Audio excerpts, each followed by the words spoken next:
News Channel 5 Network. This is Urban Outlook. This program sponsored by Connie London, a certified agent at the Insurance Exchange.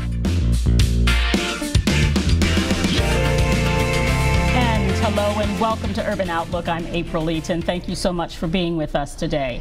So here's a question. How was your drive into work this morning? Or what about your commute home last night?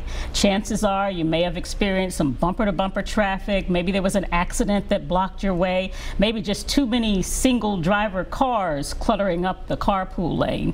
But whatever the case, there is a possible solution to Nashville's traffic woes. And it includes the mayor's overarching plan for transit for Nashville. But some say it comes at a pretty hefty cost. Here's News Channel 5's Jonquil Newland, who will fill us in on the plan to combat the congestion and just get things moving.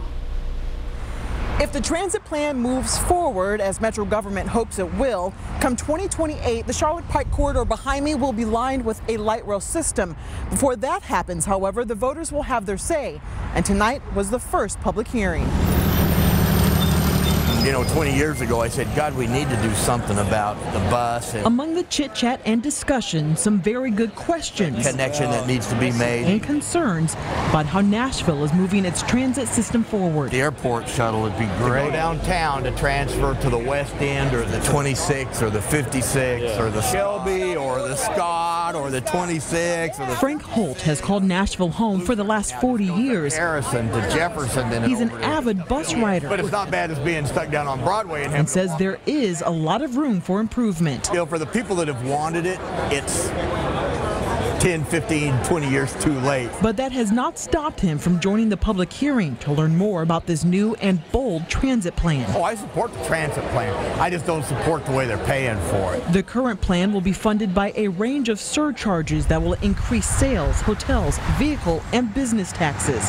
Holt also has his doubts about the light rail system. It doesn't quite go far enough, but you've got the money issue. And every city that's done this has gone to a certain point and then moved on. Aging technology is also a concern. Technology is always changing, and this is just part of a larger system.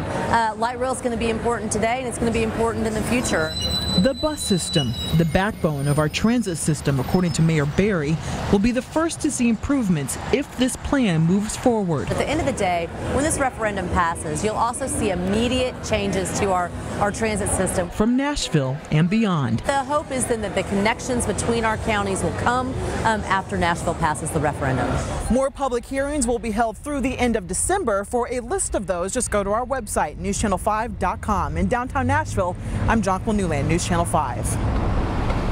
And of course, as Jonquil said, that price tag is pretty hefty, some say, to the tune of $5.2 billion to get all of those pieces of the transit plan in place. To talk to us more about what the plan is and how we plan on getting it accomplished is Walter Searcy, who is with Transit for Nashville. Also, many people know you have a different hat with Metro Transit Authority as well, so you've been in the transportation business, some might say, for many, many years. Welcome to the show. For a few. For just a few. So talk to us a little bit about this plan. We heard some of the comments, at least from the public at that first public meeting. Some people say it's a little too late, but glad to see things moving forward. Some say they don't agree with how it's going to get paid for. Let's start with the basics on just exactly what this plan calls for when we talk about Transit for Nashville. In summary, we're talking about expanded bus service, increased number of bus routes, and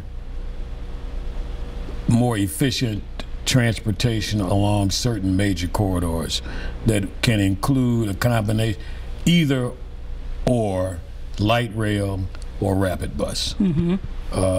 Now, what are the specifics of that? Well, in terms of expanded service, we're talking about expanding the current bus service from the limited number of hours that it functions now to service between 5:15 a.m. and 1:15 a.m. So we're talking about a 20-hour bus service versus less than 16 hours currently now. Right. In addition to that, we're talking about expanded routes, so that oftentimes we're hampered because of the hub and spoke design of the current system. We're actually going to start augmenting that with crosstown routes so that you don't have to go downtown to get uptown, or come from uptown, you have to go downtown to get crosstown. That is problematic, and the new system is going to address that in significant part. On the major corridors, such as Gallatin Road and Nolensville Road and Murfreesboro Road and Charlotte Pike, there is a light rail in the offing that will be brought on episodically. The first one projected being on the Gallatin Road corridor. Rapid bus will be on other major arteries such as Franklin Road, such as Clarksville Highway. At the moment, although Clarksville Highway is going to also be supplemented by a rail spur that will be connected to the Charlotte light rail. There will be a light rail tangent from Charlotte to 28th and Buchanan, or there and about. So the North Nashville area will be serviced by both rail and bus, including not only the Herman Street bus that people are familiar with, but the new bus, the free bus, that people are just becoming aware of, and that is, you're aware that there's a free downtown circular electric bus, the green bus that you see circulating in downtown Nashville.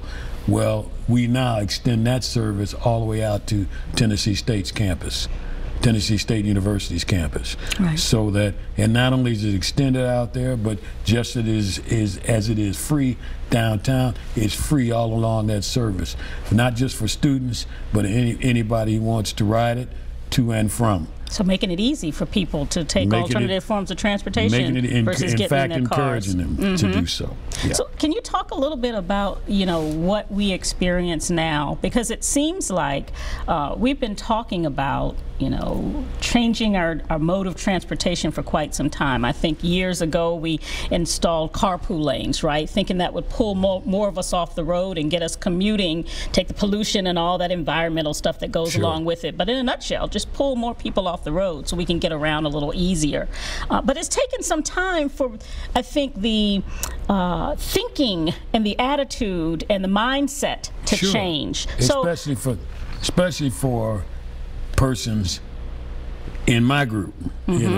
Baby boomers love their automobiles, and trying to pry them away from that is probably not the mission that we're on. Gotcha. What we're trying to do is take a situation that, if left unaddressed, will really be paralyzing, and simply recognize that the best we're going to do at this point is to keep it from getting worse. And keeping it from getting worse does, in fact, involve giving people alternatives.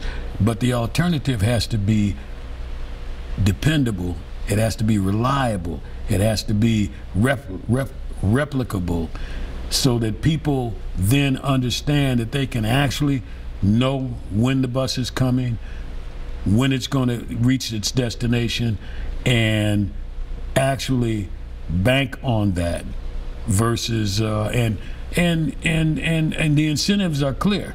Not only do you not have to deal with the tedium and the stress of operating your own vehicle, or even if you're riding in an autonomous vehicle, as some people say, well, that's the solution.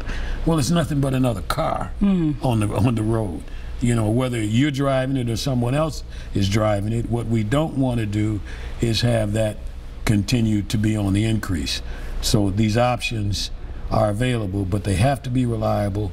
They have to be something that people can utilize, and employers as well as employees can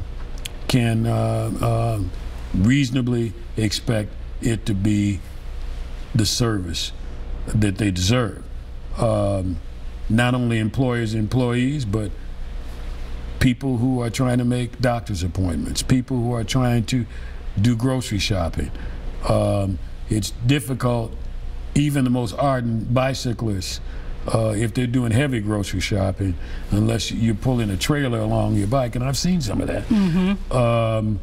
You know, you need some other vehicle to transport you to and fro. And we're encouraged too by the millennials are really spurning cars. Yeah.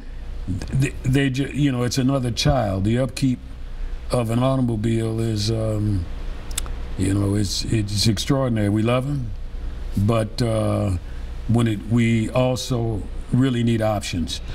So that yeah, because there's shared driving opportunities. There's folks that are just leaving the car out of the deal altogether and cycling every day. Or when you have it, you know, and recognize that you're not paying for parking out in front of the house, but you will pay for parking when you move from the house to the next place.